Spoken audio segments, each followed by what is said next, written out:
नमस्कार, मैं हूं साक्षी ममगाई। पिछले 1.5 साल से कुछ ढीले पड़े त्रिवेंद्र एकाएक इतने फुर्तीले हो गए हैं कि कयासों की पाकशाला दाल में काला ही काला देख रही है।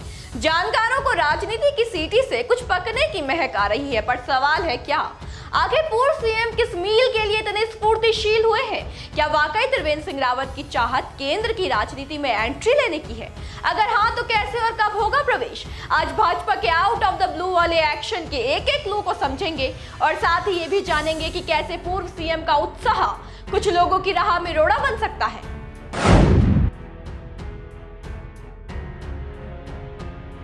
एक के बाद एक भर्ती घोटालों के उजागर होने के बाद जहां उत्तराखंड भाजपा के तमाम नेता सक्रिय हो गए, ठीक उसी समय त्रिवेंद्र सिंह रावत इतना सक्रिय हुए कि घपलेबाजों को लाठी दिखाते दिखाते कब पर्यावरण के पाठी बन पीएम मोदी के समक्ष हाजिर हो गए, किसी को कानो कान खबर नहीं लगी। मतलब विधानसभा बैकडोर भर्ती मामले में अपना आंचल तो पूर्व सीएम पहले से ही पाक साफ बता चुके थे, अपनी गंभीरता भी मौके मौके पर जता चुके थे, पर उनका जाकर प्रधानमंत्री से भेंट करना कयास की सुगबुगाहट को हवा देने जैसा था।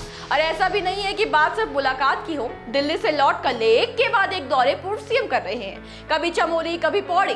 त्रिवेंद्र सिंह रावत का भ्रमण चालू ही है और उनके ज्वलंत मुद्दों को लेकर बयानों की झड़ी भी जारी है।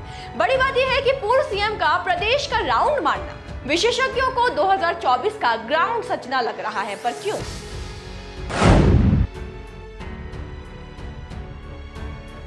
सियासत को समझने वाले, उसकी खबरों पर टिप्पणी करने वाले मानते हैं कि उत्तराखंड के पूर्व मुख्यमंत्री त्रिवेंद्र सिंह रावत धामी सरकार में खुले भर्ती घोटालों के बक्से के बाद जो एकाएक एक्टिव फेस में है, इसका केस सीधा सीधा जुड़ता है 2024 से। जानकारों का मानना है कि विचरण हो या बयानबाजी, इसका आधार नहीं है, बल्कि ये वो खुद बुनियाद है, खुद वो नींव है, खुद वो आधार है जिस पर लोकसभा चुनाव की रणनीति को खड़ा किया जाएगा।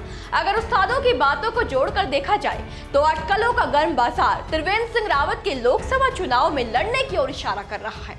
बड़ी बात यह है कि पूर्व सीएम के कानों तक अनुमानों के जाने के बावजूद त्रिवेंद्र रावत ने इन्हें नकारा नहीं है।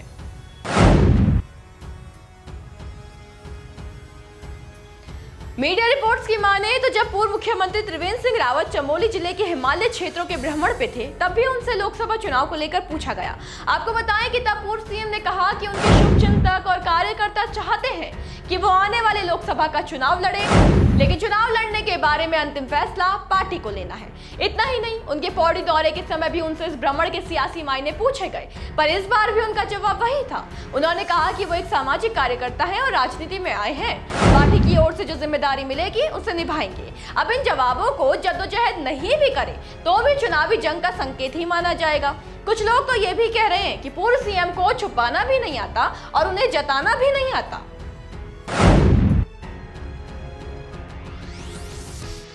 2017 का विधानसभा चुनाव जीतने के बाद भाजपा ने राज्य की बागडोर त्रिवेंद्र सिंह रावत को दी थी, लेकिन पार्टी के विधायकों की नाराजगी के चलते उन्हें उनके कार्यकाल को आधा भी पूरा नहीं करने दिया गया और उनसे सीएम कुर्सी ले ली गई। इसके बाद त्रिवेंद्र सिंह रावत लंबे समय तक इनएक्टिव मोड में चले गए। उनका एक्टिव बटन तब ऑन हुआ जब प्रदेश में यूके और विस भर्ती अनियमितता मामलों ने तूल पकड़ा। अब गौर करने की बात यहाँ पर यह है कि पूरे मसले के बीच त्रिवेंद्र केंद्रीय नेताओं से मिले और आते ही दौरों पर लग गए। पीएम से उनकी 45 मिनटों की वार्ता का विषय बाहर नहीं आया, पर मुमकिन है कि इसका संबंध उन्हें मिलने जा रहे उस दायित्व से हो जो यदि वाकई उन्हें सौंपा गया तो उत्तराखंड की राजनीति में बड़ा बदलाव देखने को मिल सकता है।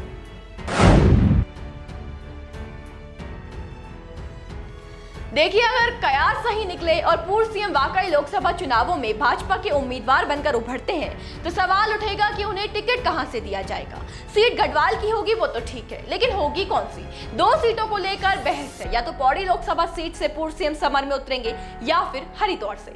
इसमें हरिद्वार पर हामी भरने वाले ज्यादा हैं। हालांकि अब ये सिर्फ जानकारों के अनुमान है, पर उनके मुताबिक इससे पूर्व सीएम रमेश पोखरियाल निशंक का पत्ता कट सकता है। बताएं कि राजनीति की सीटों में 2024 की ध्वनि इसलिए भी गूंज रही है क्योंकि अगर केंद्र से हटकर राज्य स्तर पर देखा जाए तो त्रिवेंद्र सिंह रावत के लिए मौजूदा टीम में कोई पद खाली नहीं है जिसके लिए उन्होंने कमर कसी हो। तो फिर सवाल वापस आकर वहीं खड़ा होता है कि त्रिवेंद्र सिंह रावत किस समर के लिए जुटे हैं। देखिए, समय के साथ सियासत की एक गुत्थी भी सुलझेगी। ये समय किसी भी समय आ सकता है, इसलिए आप डेट मिस ना करें और बने रहें देवभूमि इनसाइडर के साथ। आज ही डाउनलोड करें देवभूमि इंसाइडर ऐप।